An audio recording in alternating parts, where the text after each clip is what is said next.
I want to talk about a city, which is Jerusalem. A few days ago, I met my friend Mr. Xiaoma, who owns a restaurant offering halal cuisine. I was delighted to hear that he will be moving there in the foreseeable future. I have heard that it is a fabulous place located at the crossroads of Africa, Asia, and Europe, I said. Zhao Ma responded, Yes, it is.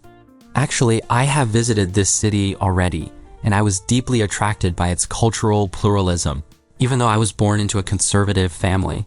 I completely agree with Zhao Ma's perspective. In my view, he seems more like an adventurer than just a restaurant owner. So I asked him, as I know, this city is divided into 3 different districts. Did you have the experience of roaming these areas? Of course, he replied. There are 3 major religious districts walled in the old city where Jews, Christians, and Muslims live side by side. However, according to my observation, they do not frequently interact or communicate with each other. Many residents tend to walk through specific gates to reach their homes or other destinations.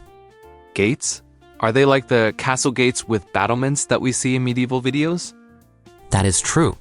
They were rebuilt in the 16th century during the reign of the Ottoman Empire. During our conversation, he mentioned a lot of special locations, such as the Church of the Holy Sepulchre, the Rock of Golgotha, and the Western Wall. The one that fascinated me the most is the Dome of the Rock, which guards an ancient stone surrounded by many stories. For example, Abraham was to sacrifice Isaac there, and Muhammad ascended to heaven from this location. At the end of our conversation, I told him that I view him as an extroverted person who always keeps an open mind and a tolerant attitude toward different cultures. If he moves there, it could lead to a fulfilling life, as he would experience many different festivals, such as Ramadan, Passover, Easter, and the Palm Sunday procession, among others that I may not know.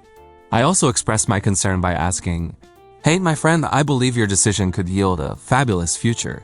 But have you thought about the security factors in a place that has conflicts? He responded confidently, albeit a bit arrogantly, but I was satisfied with his answer. He said, As you mentioned, I live like an adventurer, which means I can live in a place I love, without relying on the city's supervision. Overall, I believe Jerusalem is an absolutely cultural place worth learning about. As I understand, the earliest civilizations can be traced back to 5,000 years ago. Each civilization was built on the ruins of another. Simultaneously, this place serves as a central point where many prominent civilizations, such as Babylon, Sumer, Egypt, Greece, and Rome, were born around it. Currently, I acknowledge that conflicts occur there. However, they do not pose a significant hurdle that prevents people from sharing a heritage and a love for the land that nourishes their beliefs.